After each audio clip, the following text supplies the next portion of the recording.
세계 도시화와 도시 체계 문제 해설 시작하겠습니다. 자, 그래프는 지역별 도시 인구와 도시화율을 나타낸 것이다.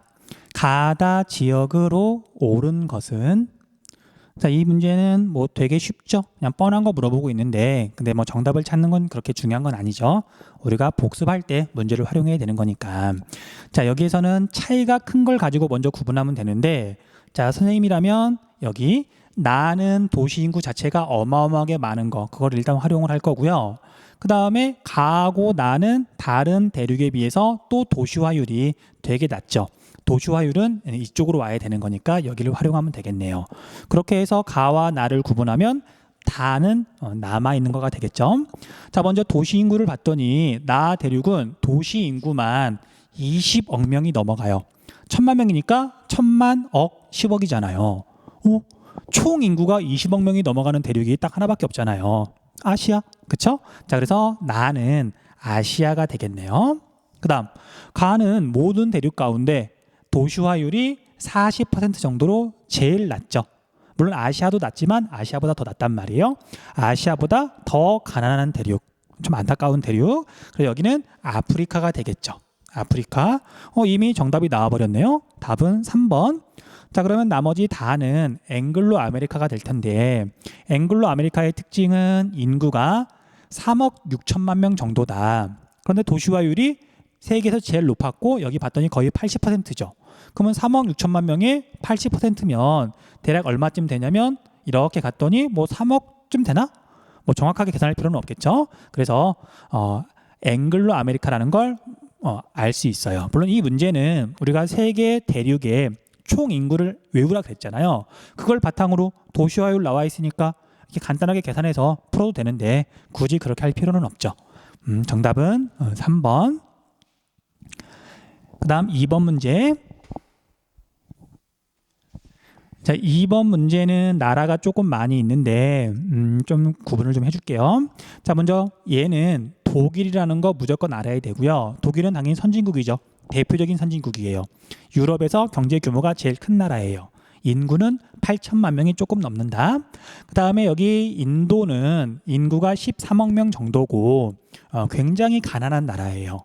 물론 계속 변하니까 뭐 국민소득이 얼마야 그런 걸 우리가 계속 뭐 이렇게 찾아보고 외울 수는 없지만 문제를 풀면서 얼마만큼 얘가 가난할까 감은 잡을 수가 있어요. 자, 여러분들 대체로 도시화율은 경제 발달 정도랑 이렇게 관련이 깊잖아요. 그렇죠? 그럼 인도의 도시화율이 얼마가 되는지는 한번 확인해 보세요. 이 문제에서 애써 찾아보지 않아도 되잖아요. 자, 그 다음에 이 나라는 인도네시아인데요. 자, 인도네시아는 일단 전 세계에서 인구가 4위죠. 4위고요. 그 다음에 나라 이름은 뭐 좀 길긴 한데, 자, 인도는 인도양에 있다는 뜻이에요. 그러니까 친구들이 물어보더라고요. 아니 선생님, 인도네시아는 인도랑 무슨 관계가 있냐고. 직접적인 관련은 별로 없고요. 인도양에 있는데 이 네시아가 섬이라는 뜻이 있어요.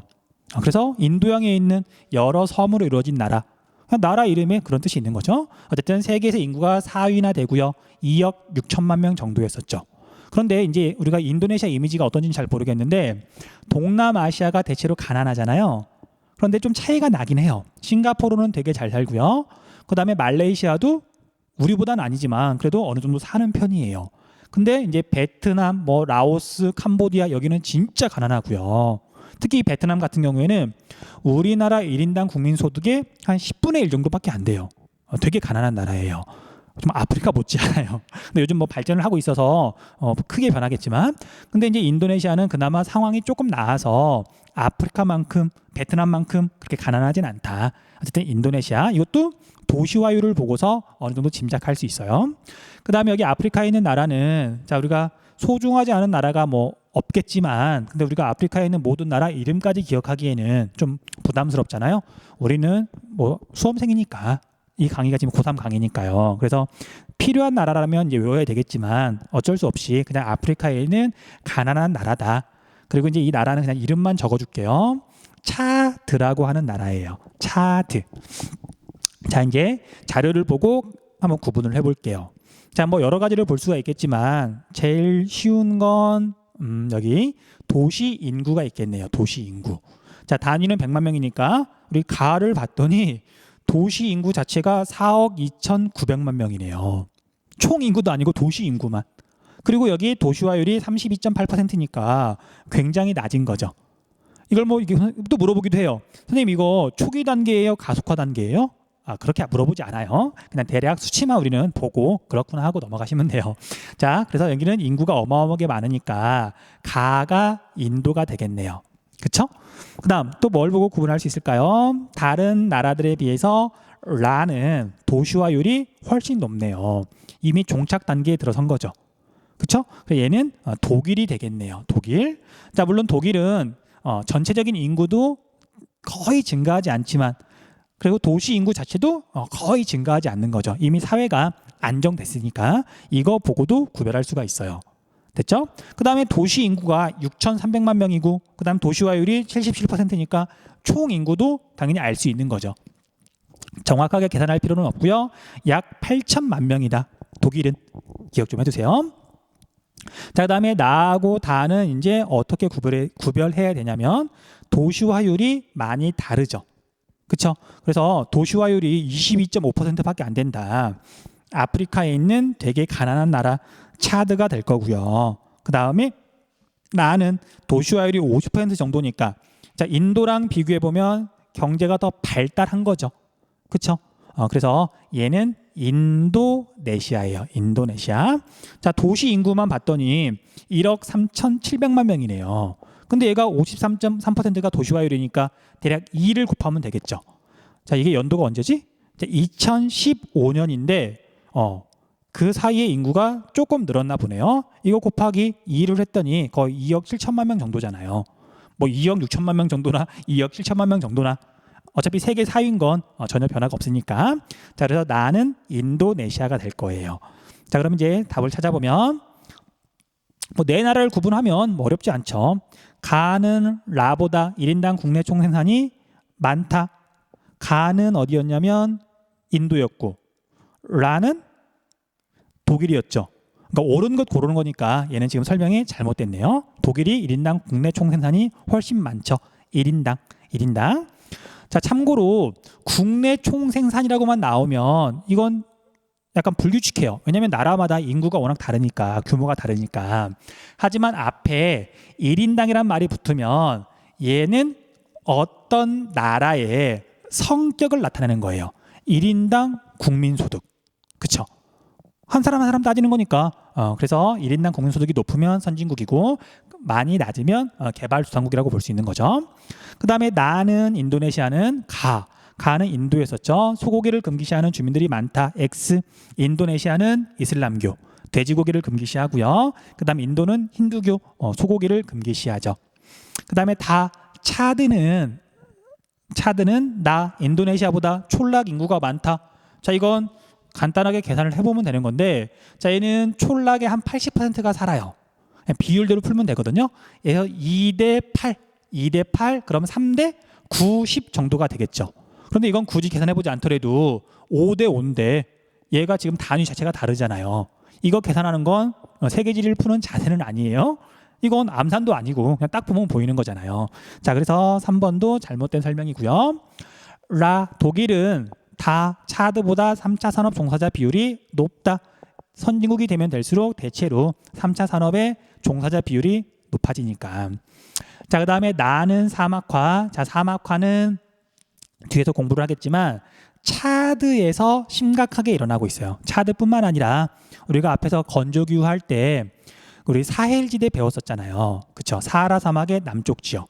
그래서 차드가 딱 거기에 있거든요. 우리 지도 보면 그 위치잖아요. 그 다음 열대림 파괴가 심각한 나라는 여기는 인도네시아죠. 인도네시아 지금 적도가 이렇게 지나가니까요.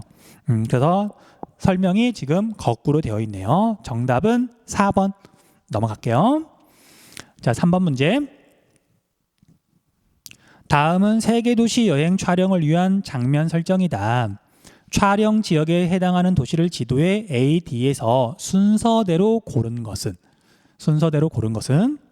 자, 세계 각 지역 시각 기준인 본초 좌호선 얘는 너무 쉽죠? 런던이 되겠네요. 런던. 그다음에 세계 금융 중심지인 월스트리트. 그다음에 국제연합본부가 있다. 얘는 뉴욕이 되겠네요. 뉴욕이 될 거고요. 그다음 1월의 강이라는 이름을 가진 항구 도시에서 펼쳐지는 카니발로 유명한 우리가 브라질이죠. 브라질에서 촬영하고 파벨라에서 도시 빈민의 삶을 화면에 담는다. 리우데 자네이루예요. 브라질에 있는 도시, 얘는 D가 되겠네요. 리우데 자네이루. 됐죠? 그래서 정답을 찾아보면 A, C, D로 이동했으니까 2번이 되겠네요. 쉬운 문제죠? 자, 여기 B는 인도에서 가장 영향력이 큰 뭄바이라고 하는 도시예요. 뭄바이. 나중에 뒤에 단원에서 아시아 단원에서 틀림없이 나올 거니까 그때 설명을 하도록 할게요. 자, 4번. 지도는 주요 세계 도시들을 계층에 따라 구분한 것이다. 가와 비교한 나의 상대적 특성에 대한 옳은 설명만을 보기에서 고른 것은 가와 비교했을 때 나의 상대적인 특징. 가, 나는 최상위 세계 도시, 하위 세계 도시 중 하나임. 자, 우리가 가를 봤더니 네모네요. 네모. 봤더니 뉴욕, 도쿄, 런던 3개밖에 없네요. 그러면 얘는 도시의 기능도 많고 생산자 서비스업도 더 집중돼 있고 그다음 도시 내에서 생산자 서비스업의 비중도 더 높고 그쵸? 영향력도 더 크고 넓은 최상위 세계 도시가 될 거고요. 자, 나는 당연히 세계 도시 중에서는 하위 위치, 낮은 위치에 있는 세계 도시가 되겠죠. 자, 문제에서는 뭘 물어봤냐면 이거 가하고 비교한 나의 특징을 물어봤으니까 잘 판단을 하셔야 되겠네요. 국제 금융에 끼치는 영향력이 크다. 거꾸로 되어 있고요. 동일 계층의 도시 간 평균 거리가 멀다가 아니라 가깝다. 자, 우리가 최상위 세계 도시는 뉴욕, 도쿄, 런던 3개밖에 없으니까 서로 멀리 떨어져 있죠. 그런데 우리가 하위 세계 도시는 숫자가 훨씬 많잖아요.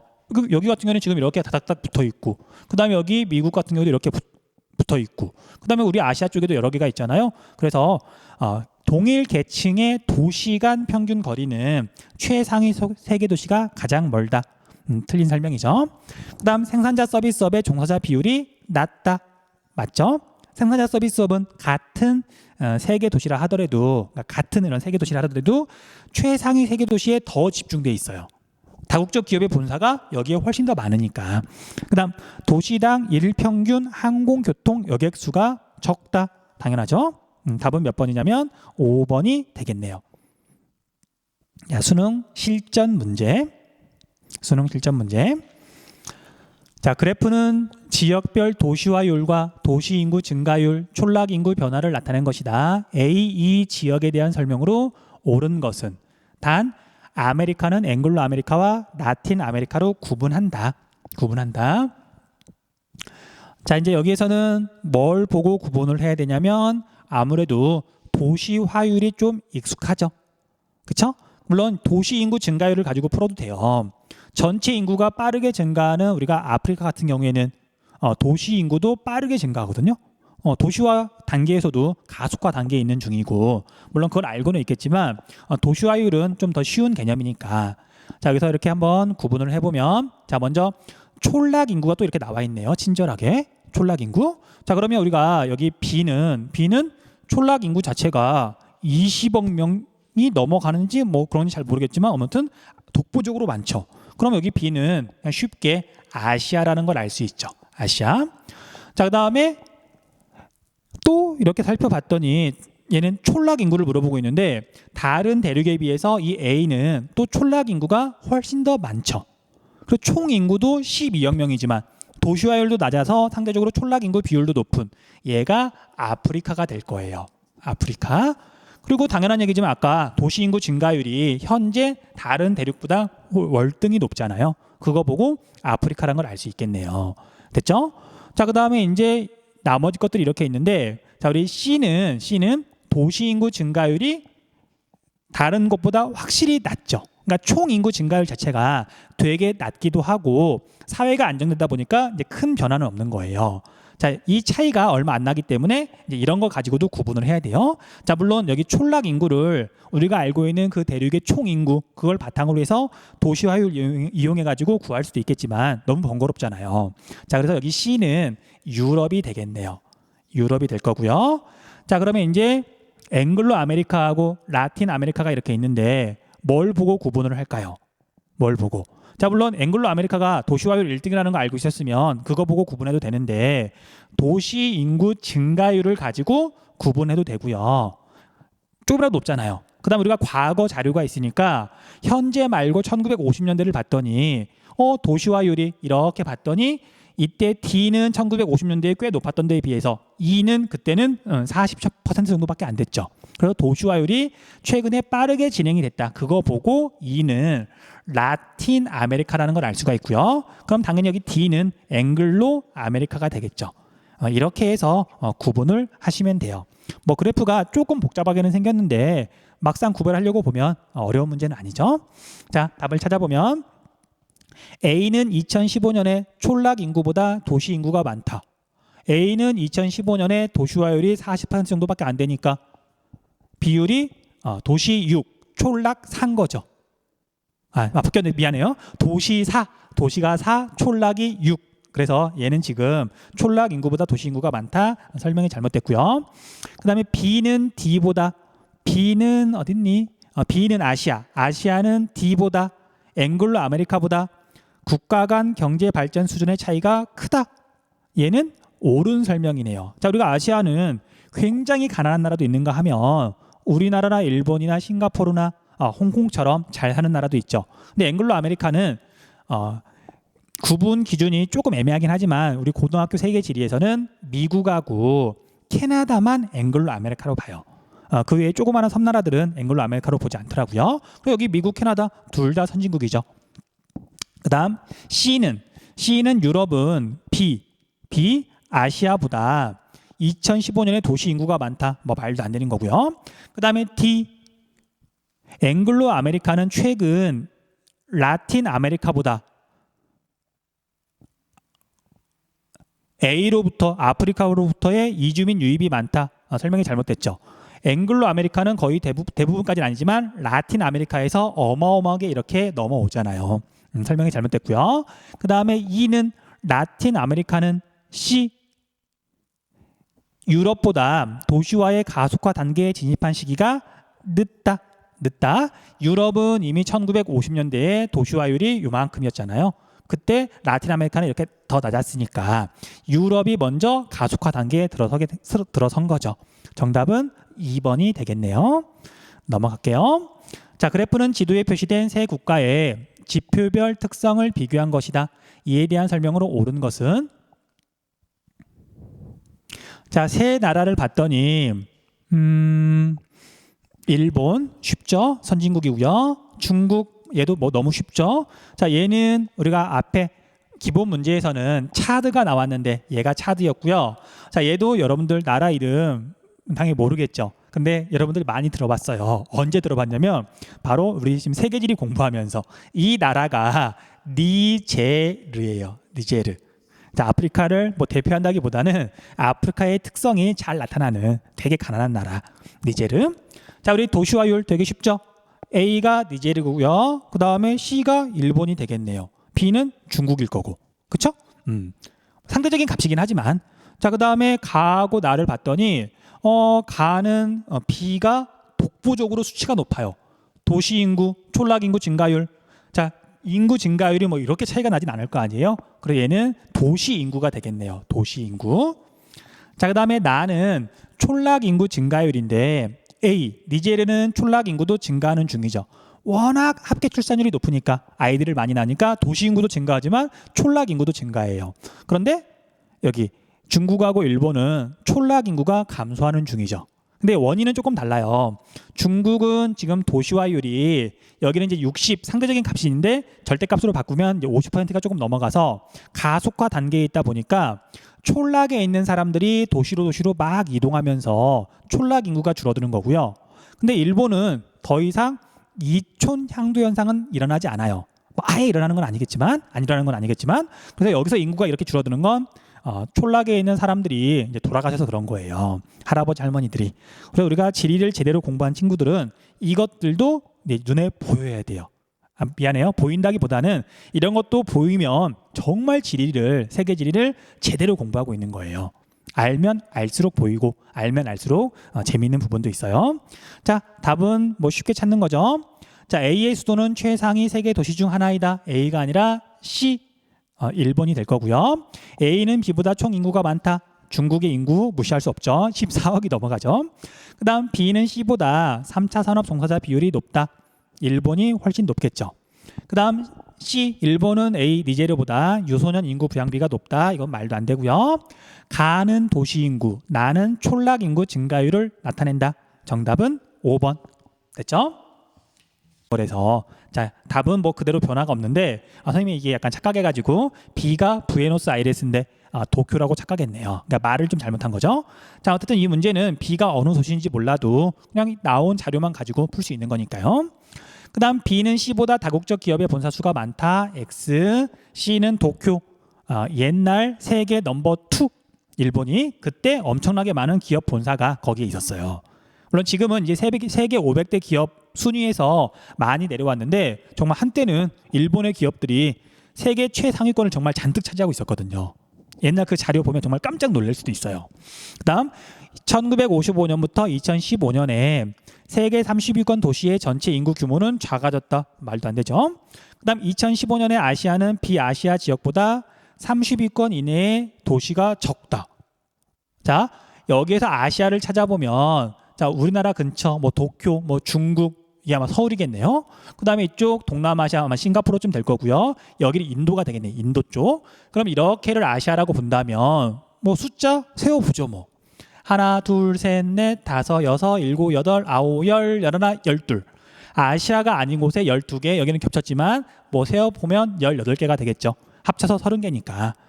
자, 물론 이렇게 정확하게 풀 필요는 없어요. 대충 봐도 이렇게 보이잖아요. 자, 그래서 얘는 오답, 정답은 1번. 넘어갈게요. 자, 다음 자료는 세계 도시 체계를 나타낸 모식도이다. 이에 대한 설명으로 옳지 않은 것은 자, A, B, C, D가 이렇게 있는데 자, A는 뭐 파리, 로마 뭐 그 근처에 있으니까 뉴욕이 될 거고요. 뉴욕 이렇게 뉴욕이 된다. 왜 이러지 오늘? 자, 미안해요. 다시 찍어야 되겠다.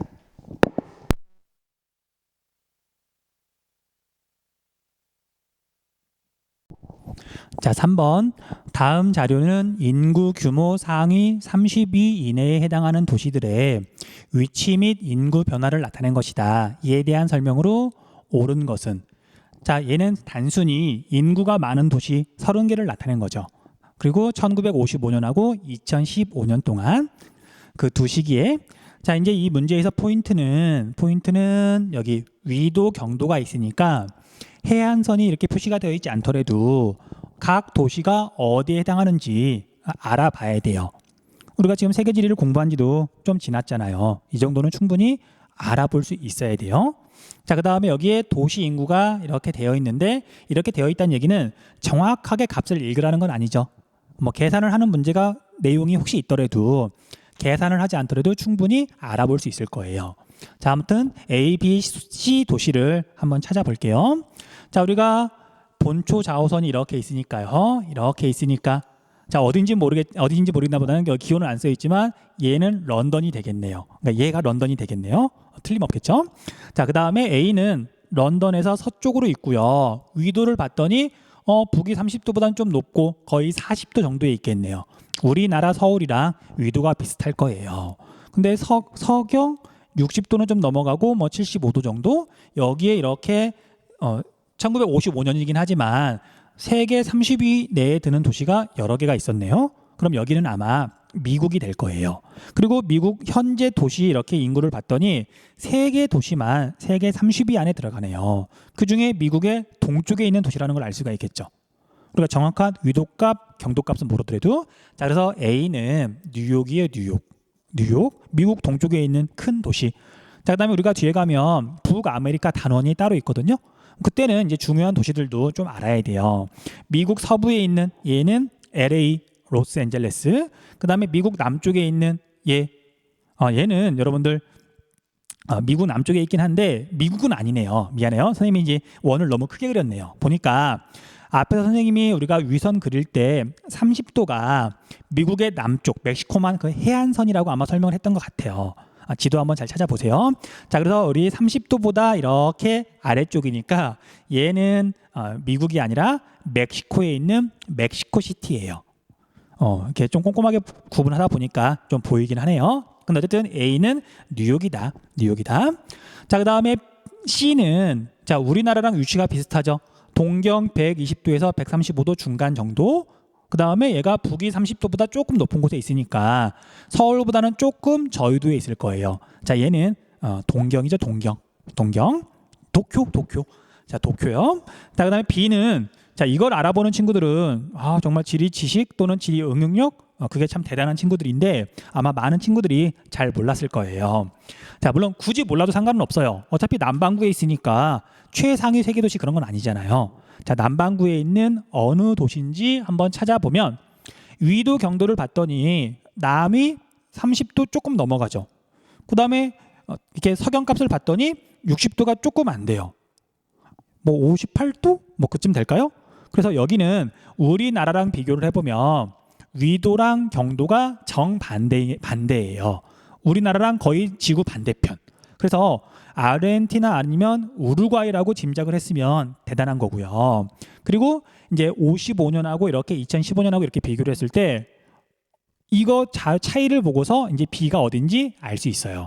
물론 이건 이제 지리 지식이 좀 많이 필요하긴 하거든요. 자, 우리가 55년에 봤더니 이 B 도시는 세계 30위 안에서도 한 10위쯤 했을까요? 꽤 인구 규모가 컸던 도시죠. 그런데 지금은 상대적으로 이게 순위가 떨어진 것도 알 수가 있고 어쨌든 이 당시에는 여기 남아메리카 지역에서 이렇게 그리면 안 되는데 자, 남아메리카 지역에서 가장 인구가 많았던 도시다. 그런 걸 바탕으로 B가 부에노스아이레스라는 걸 알 수 있어요. 아르헨티나 수도 부에노스아이레스. 자, TMI가 될 수도 있지만 자, 우리가 아르헨티나라고 하는 나라는 2차 세계대전 직후에는 그 무렵에는 굉장히 잘 살던 나라예요. 세계 경제 규모가 무려 4위였던 나라인데 지금은 많이 이렇게 위축됐죠. 자, 그래서 그것도 지금 여기서 나타나는 거예요. 그래서 지금 현재는 부에노스아이레스보다 더 인구가 큰 도시들이 근처에 지금 생긴 거죠. 그렇죠? 아마 얘가 상파울루가 될 거고 그 옆에 있는 게 리우데자네이루가 될 것 같아요. 물론 이것까지 알아본다면 정말 지리를 잘하는 게 되겠죠. 자, 아무튼 그래서 B는 부에노스아이레스 아르헨티나의 수도인데 정확하게 이걸 구분할 것까지는 없다. 우리는 어쨌든 정답만 잘 찾으면 되니까요. 자, 어쨌든 이렇게 해서 정답을 한번 찾아보면 A는 뉴욕은 B보다 부에노스아이레스보다 인구 증가율이 낮다. 자, 얘는 증가폭이 아니라 증가율, 비율을 지금 물어보고 있는 거죠. 그래서 우리가 뉴욕을 봤더니 뉴욕은 인구가 지금 많긴 하지만 1955년에도 인구가 만만치 않게 많았죠. 인구 증가율은 낮은 편이고요. 부에노스아이레스는 상대적인 그런 세계 도시 순위는 떨어졌지만 인구 자체는 그래도 많이 늘었죠. 높은 비율로 늘었잖아요. 뉴욕보다는. 자, 그래서 정답은 1번이 되겠네요. 자, 그 다음 2번 B는 부에노스아이레스는 C보다 도쿄보다 다국적 기업의 본사수가 많다. X. 1955년부터 2015년에 세계 30위권 도시의 전체 인구 규모는 작아졌다. 원이 더 커졌잖아요. 당연히 커진 거고요. 2015년에 아시아는 비아시아 지역보다 30위권 이내의 도시가 적다. 자, 이건 나머지 도시들도 대략 어디에 있는지 한번 찾아보면 돼요. 자, 여기 본초 좌우선이 이렇게 있으니까 얘는 지금 런던이고요. 그 다음에 이쪽은 유럽에 있는 도시가 될 거고, 그쵸? 그 다음에 이쪽은 적도가 이렇게 지나가니까 아프리카에 있는 도시가 될 거예요. 얘는 지금 단순하게 인구 규모만 나타내고 있는 거니까. 그 다음에 이제 여기 C는 아까 일본이라 그랬으니까요. 일본, 도쿄, 그 다음에 이건 아마 오사카일 거고, 이게 아마 서울이겠네요. 여기는 중국에 있는 수많은 도시들, 이쪽은 이렇게 위치를 봤더니 적도보다 남쪽에 있네요. 근데 얘가 인구 규모가 되게 크잖아요. 싱가포르 아니에요. 그쵸? 싱가포르는 거의 적도에 있으니까 얘는 아마 인도네시아의 현재 수도인 자카르타가 아닐까. 맞을 거예요. 그 다음에 이제 이쪽은 어마어마하게 인구가 많은 도시들이 몰려 있죠. 인도예요, 인도. 자, 그러면 이제 이렇게 나눠질 수 있게 된 거죠. 이쪽이 아시아주고요, 이쪽이 비아시아. 자, 우리 아시아는 뭉쳐 있으니까 색이 좀 귀찮아서 비아시아를 이렇게 세워보면 하나, 둘, 셋, 넷, 다섯, 여섯, 일곱, 여덟, 아홉, 열, 열하나, 열둘. 이쪽에 12개, 아시아에 18개가 있네요. 자, 그래서 얘도 설명이 지금 잘못됐고요. 그 다음 마지막 5번. 1955년부터 2015년에 앵글로 아메리카의 30위권 세계 도시 수는 증가하였다. 앵글로 아메리카면 여기를 말하는 건데 여기도 아니죠. 정확하게 이렇게가 되겠죠. 얘는 멕시코 시티니까 라틴 아메리카죠. 그래서 1955년에 비해서 숫자가 줄어들었네요. 정답은 1번. 뭐 답을 찾는 건 A가 어딘지 모르고 B가 어딘지 몰라도 찾을 수는 있지만 이걸 보고서 꽤 많은 걸 파악할 수 있는 문제죠.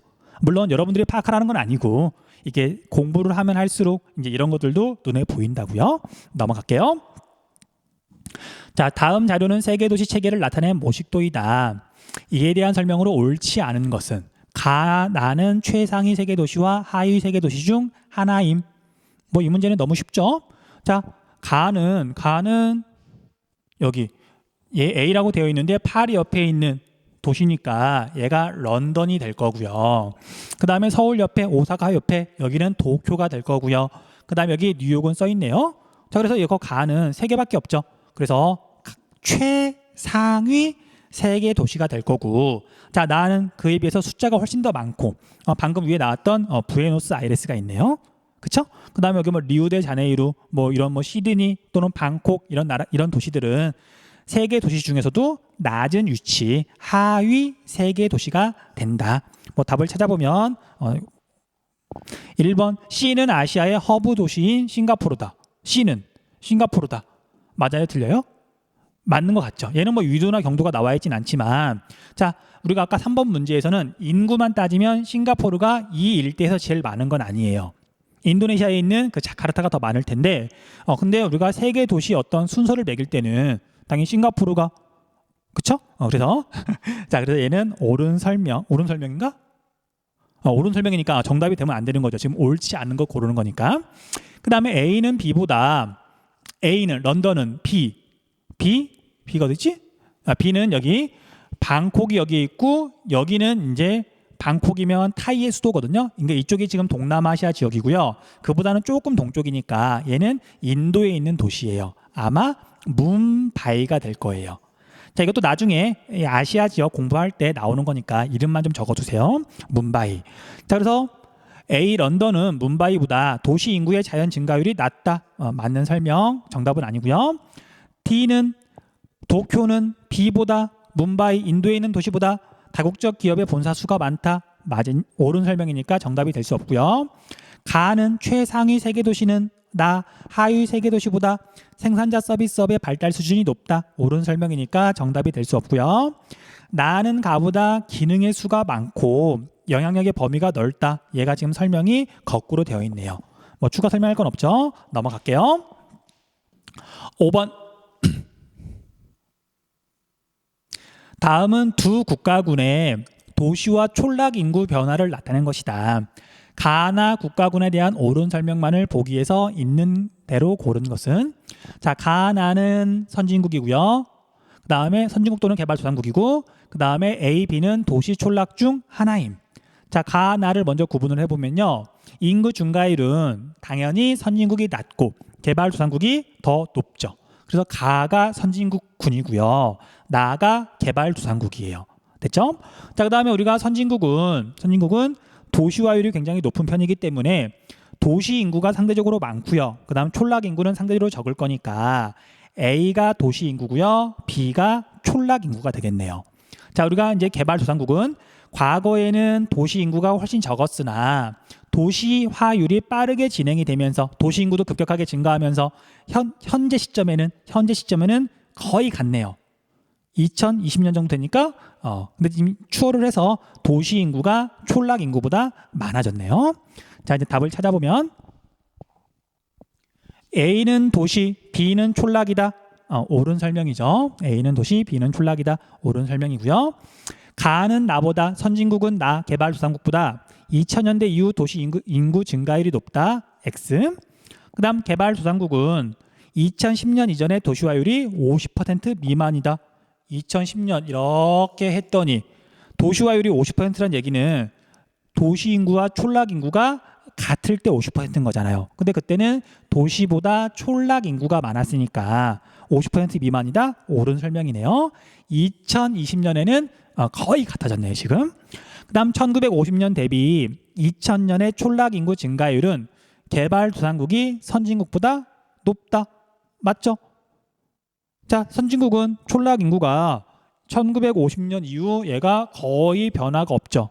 오히려 조금 줄어들었나? 그런데 우리가 개발도상국은 도시 인구도 빠르게 증가하지만 인구 증가율 자체가 높으니까 촌락 인구도 빠르게 증가했죠. 그렇죠? 넘어갈게요. 자, 6번. 정답은 4번이 되겠네요. 자, 6번. 다음은 세계지리 수업 장면이다. 교사의 질문에 옳게 답한 학생을 고른 것은? 그래프는 세계 도시의 종합 경쟁력 순위를 나타낸 것입니다. 이에 대해 발표해 볼까요? 자, 브리셀은 홍콩보다 인적 자원이 풍부해요.